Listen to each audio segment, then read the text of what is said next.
문재인 정부의 첫 외교부 장관으로 지명된 강경화 후보자가 오늘 귀국해서 본격적인 인사청문회 준비에 들어갔습니다. 공항에서 기자들과 만나서 인터뷰를 가졌는데요. 먼저 그 내용 보시겠습니다. 아무래도 추가 도발이 있으면은 북핵보다 강력한 제도를 고려해야 된다고 생각하는데 여러 가지 그 외교 사안에 대해서는 그 업무 보고를 받은 다음에 좀 더 깊이 있는 그 답변을 드릴 수 있는 것 같습니다. 외교 지원은 그 인간이 고통받는 데서 해야 하는 인류 보편적인 가치이기 때문에 정치적인 고려와는 별도로 해야 된다는 게 그 유엔의 원칙이고 그렇게 해야 된다고 생각합니다. 자녀분 이중 국적이랑 위장 전입 문제는 청문회에서 어떻게 대응하실 건지? 예, 청문회에서 보다 더 소상히 말씀드리겠습니다. 인터뷰 내용을 보니까 눈에 띄는 게요. 그 대북 인도적 지원 문제에 대해서 분명하게 소신을 밝혔습니다. 정치적 그 고려 없이 해야 되는 게 인도적 지원이다라고 이야기를 했는데요. 그렇죠. 인도 지원 자체가 보셨습니까? 인류의 보편적 가치다고 이야기를 했지 않습니까? 예. 이 부분이 실질적으로 저는 그렇게 좀 읽혀지는 부분이 뭐냐면은 문재인 대통령이 강경화 내정자를 외교장관으로 임명한 배경이 역시 이런 문제에 상당한 비중을 두고 있지 않느냐라는 겁니다. 예. 결국 뭐냐 그러면은 문재인 대통령 공약에서도 이야기했다시피 여러 가지 금강산이라든가 개성공단에 대한 재개라든가 이런 부분을 많이 이야기했거든요. 그러나 이 부분이 사실 문제가 됐었죠. 어떤 문제가 됐냐면 미국의 일각에서도 이런 거는 유엔 제재의 결의사항에 위반되는 사안이다라는 부분. 이런 부분에 있어서도 현 정부가 상당히 고민하지 않을 수밖에 없거든요. 예. 그래서 강경화 외무장관이 내정자가 임명이 됐을 때 상당히 뜻밖이 있지 않습니까? 예상외에. 예.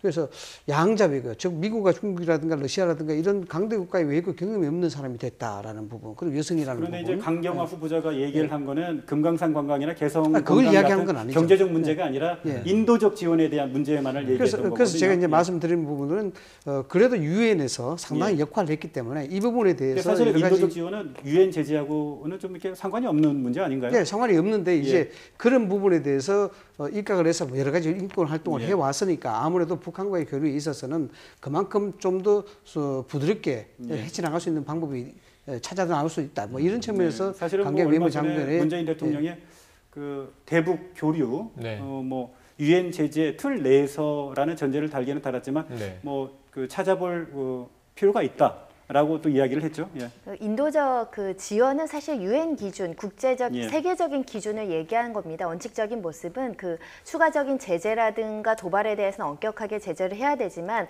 북한 주민 굶어 죽거나 학대를 당하거나 폭력의 문제거나 이런 부분에 있어서는 최대한 인도적 지원과 그 여러 가지 물품이라든지 식량은 그 공급할 수 있다라는 것이 기본적인 유엔 인권의 어떤 결의 내용이기 때문에 그런 원칙적인 어떤 담론을 얘기했다라고 보실 수 있을 것 같습니다.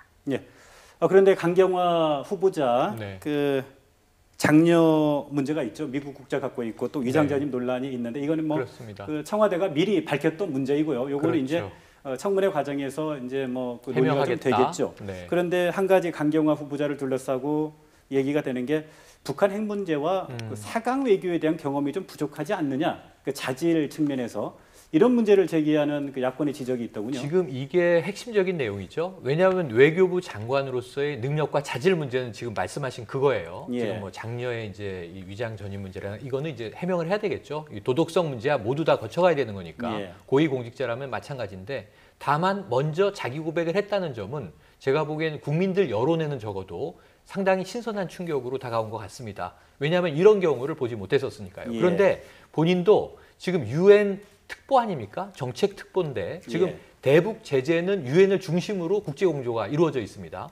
우리 대통령도 이게 유엔 안보리의 결의 위반이다 이렇게 지적을 한단 말이에요. 그러니까 일종의 국제 관계에서의 하나의 표준을 제공하는 게 유엔인데 유엔 사무총장의 정책 특보였기 때문에 물론 이제 이 각 4강의 주변 국가들의 뭐 대사로 갔거나 그런 건 아닙니다. 미국, 러시아, 일본, 중국인데요. 그럼에도 불구하고 오히려 200여 개 나라들에 대한 정통한 지식과 함께 국내에서 갖지 못한 더 이제 상당히 풍부한 지식을 가지고 있는 상태에서 국제적인 프로토콜을 숙지하고 있는 인물이란 말입니다. 그런 면에서는 제가 보기에는 4강 외교에서는 큰 문제가 없을 것 같고요. 이 외에 야당이 굳이 들고 나온다면 다른 사안을 들고 나와야 되는데 정부 조직법이 부분 개편될 것 같아요. 효율성 예. 중심으로. 그런데 이제 외교통상부가 되는 전제 아닙니까? 현재 예. 산업통상부의 통상 기능을 다시 참여정부 시절까지의 외교통상 기능으로 가져올 텐데 그렇다면 지금 오히려 유엔 정책 특보로도 겪어보지 않은 것이 통상 문제에 대한 거예요. 예. 만약 트럼프 미국 대통령이 한미 FTA 정말 재협상하자 이랬을 때 이 외교통상부 장관으로서 예. 여기 임해야 되거든요. 그래서 이런 문제들에 대해서의 오히려 부족한 부분들 이게 청문회에서 많이 다뤄졌으면 하는 바람이고요. 예. 그 외에 지금 4강 외교 내지는 북핵 문제에 대해서는 오히려 전문가일 것이다라고 저는 한번 예. 추정을 해보겠습니다. 예.